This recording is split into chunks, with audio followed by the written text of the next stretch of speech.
So yeah, very nice of all of you to join at this Friday still to get some thoughts going before heading into the weekend. And then without further ado, I will already introduce our first speaker as well. So it is my pleasure to introduce Dr. Daniel Pérez Mendoza as our first speaker of the day. He's a microbiologist with extensive experience in plant-bacteria interactions. So Daniel earned his PhD from the Estación Experimental del Zaidín, so the Cyclic in Granada, Spain, in 2004 with honors including an extraordinary doctorate award. Here he began his career researching the molecular mechanisms of gene transfer in rhizobia. His postdoctoral work took him to the University of Cantabria, where he joined the group of Professor Fernando de la Cruz, contributing to significant discoveries in bacterial conjugation. In 2007, Daniel was awarded the prestigious EMBO long-term fellowship to pursue postdoctoral research at the University of Cambridge in the group of Professor George Salmond, focusing on phytopathogenic bacteria. Then upon returning to Spain, he rejoined the Cyclic, where he established a novel research line focusing on the second messenger c-di-GMP, work that has led to impactful publications, national and international collaborations, and 2 patents. So Daniel's work has been recognized with several competitive grants and awards, including the Antonio Palomares Prize for Outstanding Young Researchers. He has held academic positions at the University of Granada and led his first research project as a principal investigator in 2015, and being appointed as a lecturer at the University of Granada in 2019. Currently, Daniel holds a permanent research position at the Cyclic in the plant-bacteria interactions group. So without further ado, Daniel, the floor is yours. Thank you, Naomi. Thank you very much for this nice introduction. Let me put the pointer.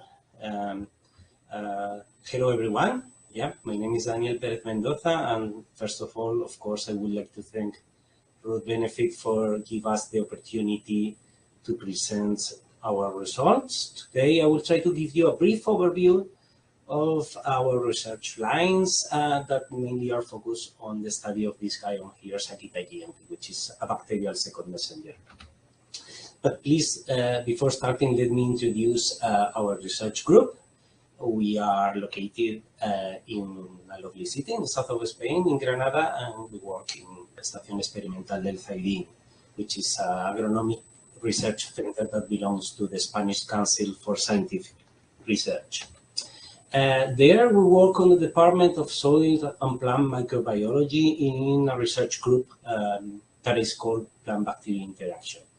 We are 3 staff scientists. The group leader is this guy on the left, Juan San Juan, and we also have some other staff, technicians and students. As an introduction about c-di-GMP, let me say that bacteria, as any other living organism in this planet, have to sense and react to the changing and sometimes stressful environment where they live. And even when they are unicellular living forms, you know that they can associate and form consortia called biofilms, okay? So the decision of the lifestyle that they are going to follow is really important for their fitness, okay? And this is even more relevant for bacteria, like the ones that we are talking about today, that establish interaction with eukaryotic hosts. So to make this type of decision, bacteria have signal transduction systems, okay, which will link the sensing of the different environmental cues with the appropriate cellular responses. But this does not happen directly, and instead, in signal transduction system in bacteria, these first messengers will impact in the intercellular level of a second group of intercellular molecules, so-called bacterial second messengers. Then they can have different nature, but one of the most important ones are those ones based in nucleotides, okay? And among them, we have been studying this guy on here, c-di-GMP. But why is it important to have these intermediates in signal transduction system here? One, we cannot go from sensing to acting. So the thing is that the presence of this bacterial second messenger will give important advantages to these systems. Bacterial second messenger are small molecules, so they can diffuse really quickly, and they help to integrate and amplify the signals. And what is more important is that the levels depend on the enzymatic activities. This means that they can go up and can go down really quickly. And this ensures a quick and a precise response to the environmental changes. So after more than 30 years from its discovery, we realized that c-di-GMP controls a plethora of important bacterial processes, including virulence, motility, cell division, exopolysaccharide production, and biofilm formation. And in summary, c-di-GMP become what it is called a lifestyle switch. So it's just that is an important, a key molecule in the regulation of the transition between different bacterial lifestyles. Okay, so is generated from the condensation of just 2 molecules of GTP. Okay, and is catalyzed for a group of enzymes called diguanylate cyclases, and is also specifically degraded by phosphodiesterase. So in a single moment, the levels of c-di-GMP inside the cell of the bacteria will depend in the opposite activities of these 2 group of enzymes. Once it's produced, c-di-GMP can exert its action at transcriptional, post-transcriptional, and post-translational level, and is able to bind to very different cellular effectors. But how important is c-di-GMP in bacteria in general? Nowadays, c-di-GMP is considered a universal bacterial second messenger, because as you can see, we can find this c-di-GMP in almost all bacterial clades. Okay, here you have a representation of the typical c-di-GMP metabolizing protein, and as you can see, it's almost present in all the bacterial clades. However, if this is true, it's also true that the number of these proteins differs greatly from one clade to another. And what is even more interesting is that the abundance of these type of proteins can correlate pretty well with the organism's adaptational capacities. What does this mean? This means that bacteria that live in stable environments, for example, intracellular pathogens, encode few or none of these signaling modules. Okay. However, in stark contrast, bacteria that live in changing environments, like the one that we are interested in, plant-interacting bacteria, encode dozens of these c-di-GMP. Some of them, this could be up to 1% of the total function in the cells. And to me, from my point of view, this means that the c-di-GMP will have important roles in the fitness of these plant-interacting bacteria. And if you think about it, this has sense, because plant-interacting bacteria, no matter if they are pathogenic or symbiotic ones, have 2 very different lifestyles. One, for example, in the soil as a motile saprophytic life, and one, if you want, more interesting in intimate association with the plant host. So envision a model where this c-di-GMP will have an important role in the transition between these 2 lifestyles in plant-interacting bacteria. So as I said, plant-interacting bacteria encode many cyclases and phosphodiesterases, so it's not always easy to make functional assignments. So what we have followed is a different approach based on generate artificial increments on the intracellular levels of c-di-GMP.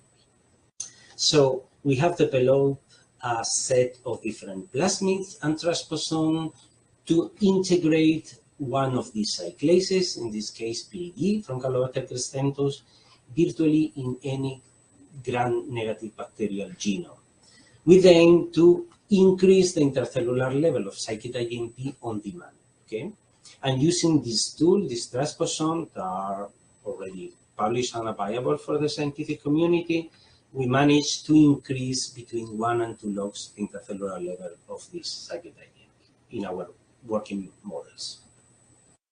And thanks to this approach, for example, we managed to study the role of c-di-GMP in the rhizobium-lignin interaction. Okay, we still have a lot to learn about this, but what we have seen so far is that c-di-GMP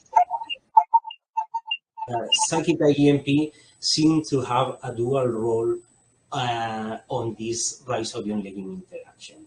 On one hand, high levels seems to favor or promote the first stages of the interaction, for example, promote the adhesion and the colonization of the roots.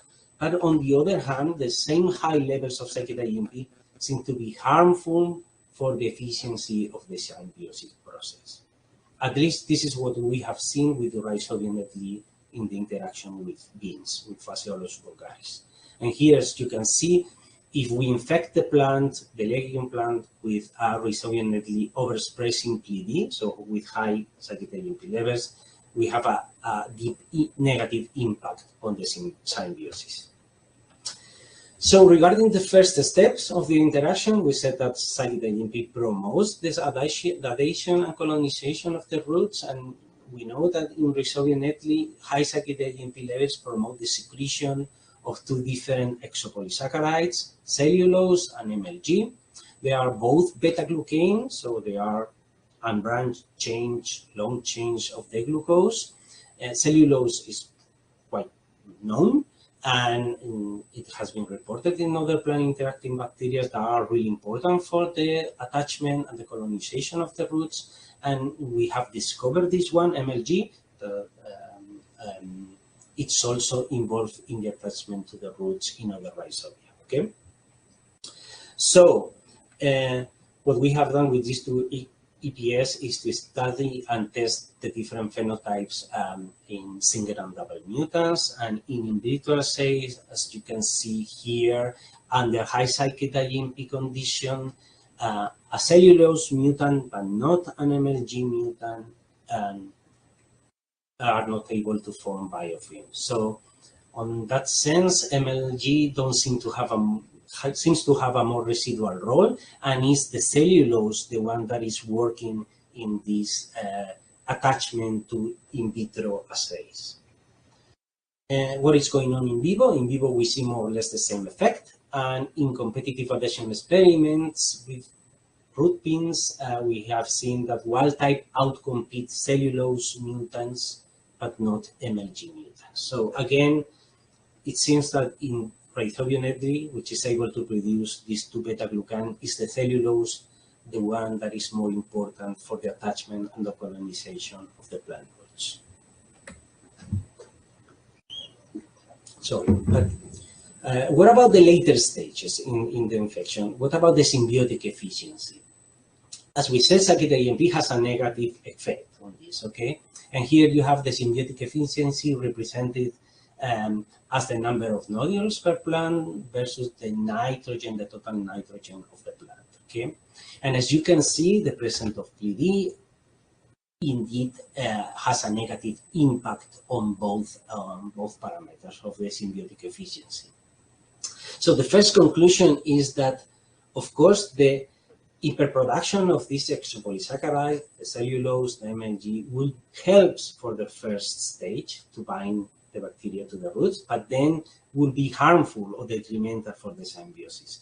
And we can see this because if you have a double mutant, you partially recover this functionality. However, there is a second very important reading in this experiment, and is that the double mutant still don't reach the wild-type levels. And this means, at least to me, that c-di-GMP has to have an additional role in symbiosis. It has to do something else. And this is what we have tried to uncover or to reveal in our last years working in this system. And we have, of course, using different omic studies. We have using transcriptomic and, of course, also proteomic studies. I'm going to talk about today about proteomics because for us it's more informative. As I said, c-di-GMP post-translational regulation is really important. So you miss a lot of things just if you see the transcriptomics. So regarding the proteomics, we have seen the secretome and also the intrasome in rhizobium netley with high c-di-GMP levels in collaboration with Lourdes Girard and Sergio Encarnación en el Centro de Ciencias Genómicas in Cuernavaca, in Mexico.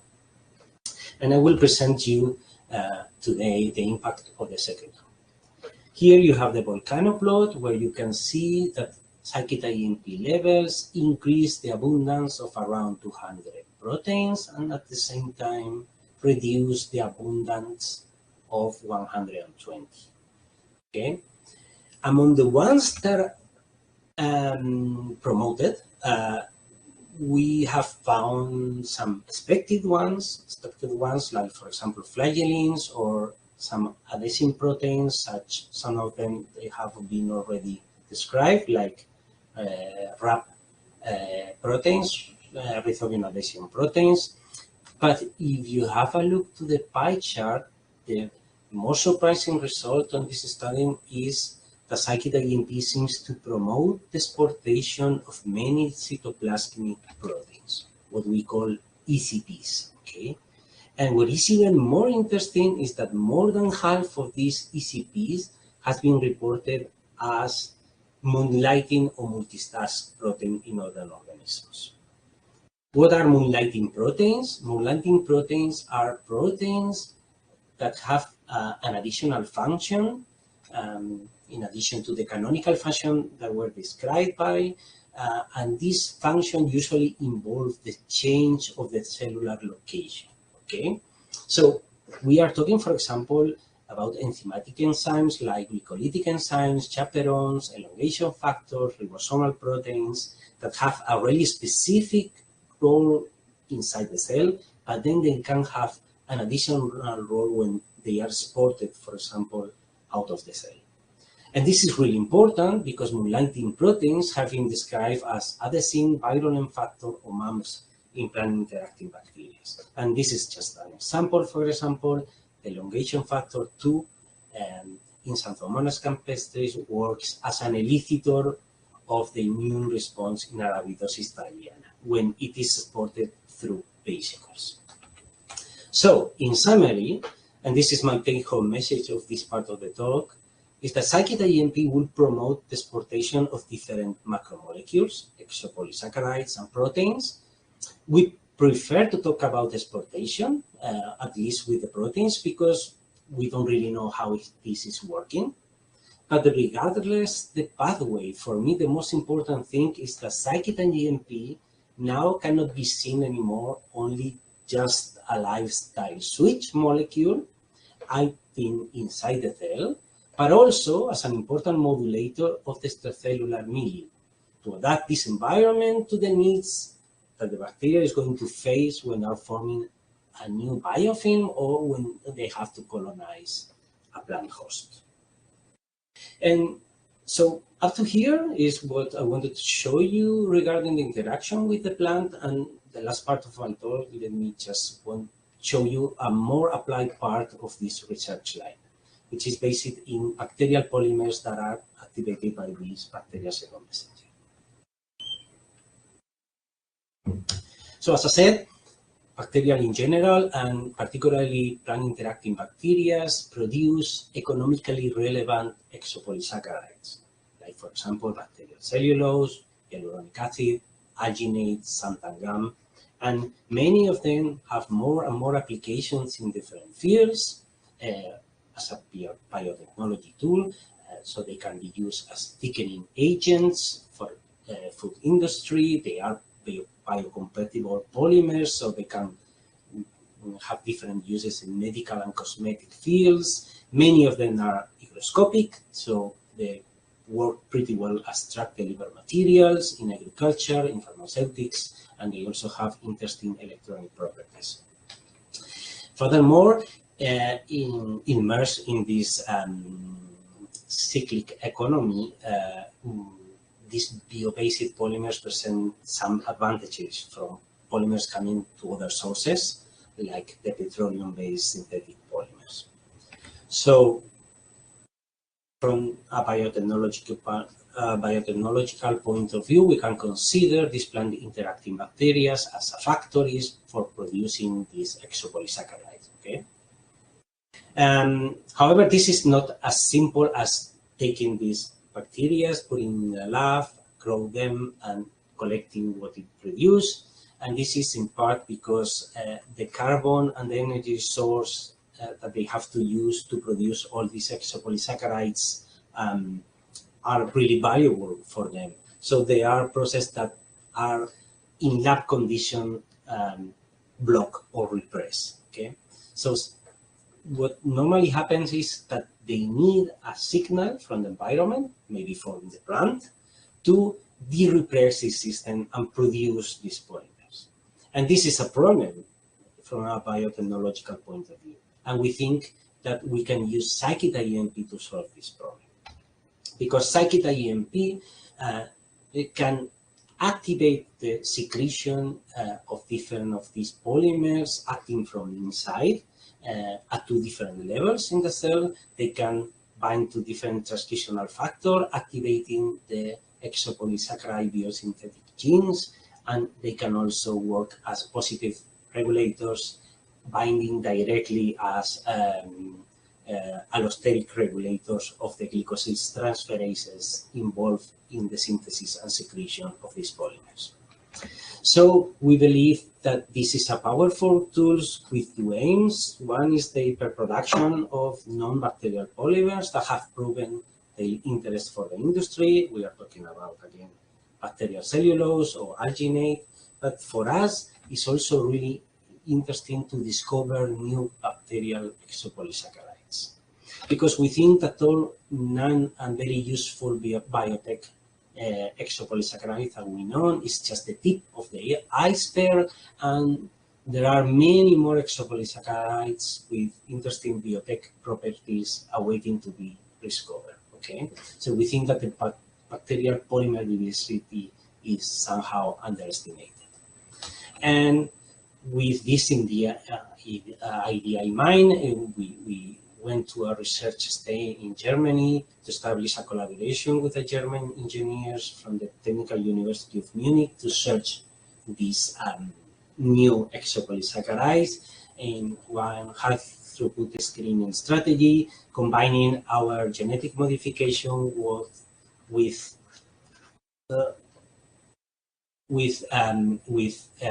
what they call carbohydrate fingerprinting analysis. And in summary, we have analyzed 330 strains coming from different legume nodules collected worldwide, for example, alfalfa, bean, soybean, also different plant growth promoting rhizobacteria. And basically with this technique, we can on one hand, quantitatively evaluate the impact of rising these c-di-GMP levels. And to make the long story short, what you can see is that we can increment the production in all these strains around 3 times and the exopolysaccharide production. But the most interesting thing of this approach is that we can also not just quantify but also see the composition of the different polymers that they are produced. So sometimes we see some strains that they just amplify the production of this exopolysaccharide, but the composition remains more or less the same. And in other cases, like in this sphingomonas, what we see is that we change the quantity, but also the composition of the different monomers, the different monosaccharides of this EPS. Okay, so we are still analyzing this one, but you can see here the impact of the c-di-GMP levels is really high in the colony morphology. Also, when you grow it in flasks, you see that there is a slime covering this, and also in the exopolysaccharide that we obtain. We're still working on the structure of this EPS, but it looks something completely new and could have really high biotech relevance, because sphingans, so the exopolysaccharides from sphingomonas, Gelan, Butane, and Gelan are very interesting biotech polymers. And for example, we know that this one is completely new because it has galactose that is not common among these sphingans. And just to finish, just show you some scanning electron microscopy images of these sphingomonas under physiological and high c-di-GMP levels. So in comparison with the wild type, you see that this one with high cyclic GMP levels grows, forming big flocks and huge biofilm where the bacteria are immersed in all these networks with these exopolysaccharide sticking them together. I just want to finish, say thank you to our collaborators all over the world, and of course you for your attention. Thank you very much.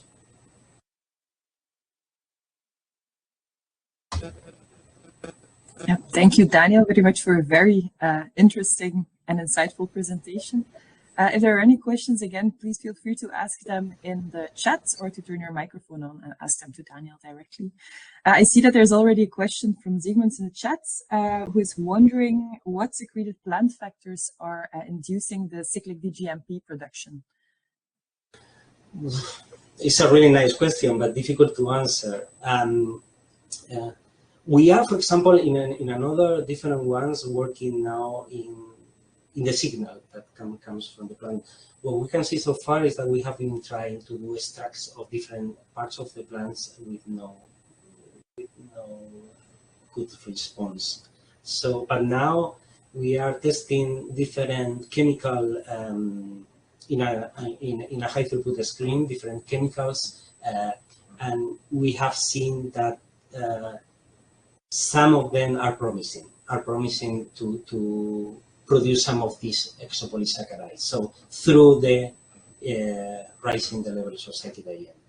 So still working on this, but it's difficult. So the more difficult thing is to know what is the signal that trigger this production. Makes sense. There's also another question by Benoit in the chat. Do you have an idea of why nitrogen fixation is reduced? Is it only an effect of the nodule number or also on the level of fixation / nodule? Is there an effect of the bacterial release in the symbiosome or such? Again, they are really nice questions, but difficult to answer. So at the beginning, we thought, okay, maybe it's just because they are producing this EPS with no control, because we are turning on this. So it helps to the binding, but then, of course, imagine in the infection thread, producing cellulose continuously, so they would be detrimental. So I say, okay, but this is going to solve if we use the double mutant in MLG and cellulose, for example, in rethromycin, and we still don't see the completely recover of the symbiotic phenotype. So for sure there should be something else, but we still don't know what is going on. We think that, of course, there should be some proteins also involved, maybe at the bacterial level, but we don't really know. Okay, it's very interesting research for sure. Juanan also asked a question in the chat. What about the role of isoflavones as plant cues promoting cyclic DGMP? Known? Definitely, they could be a signal. So, cyclic GMP signaling could be related or somehow integrated with other regulation, like hormone sensing, for example, and some other regulations that, of course, are also really important in the interaction with the plant. So, all these possibilities are more than possible, I would say. Okay, makes sense. I see that Luisa is still typing. Yes, so no, but maybe it's faster if I can ask this question. So thank you for the very nice talk.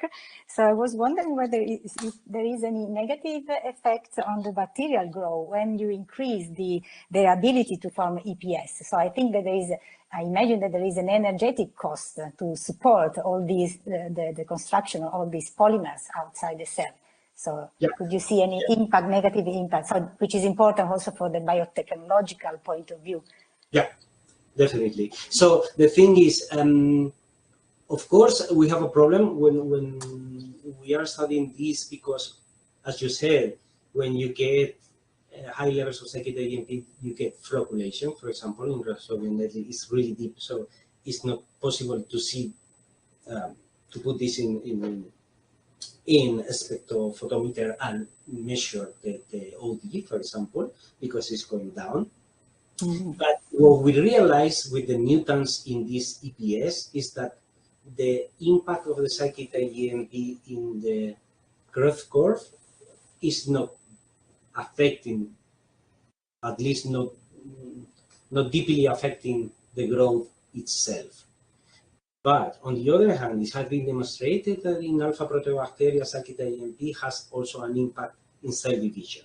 Okay, so both things are possible. But in our hands, if we solve the problem of the flocculation, then c-di-GMP high level is not affecting deeply in the growth of the bacteria. Mm-hmm. Okay, thank you. Okay. Good. So thank you everyone for the questions. In the interest of time, we will move on to the next speaker. If you have any questions,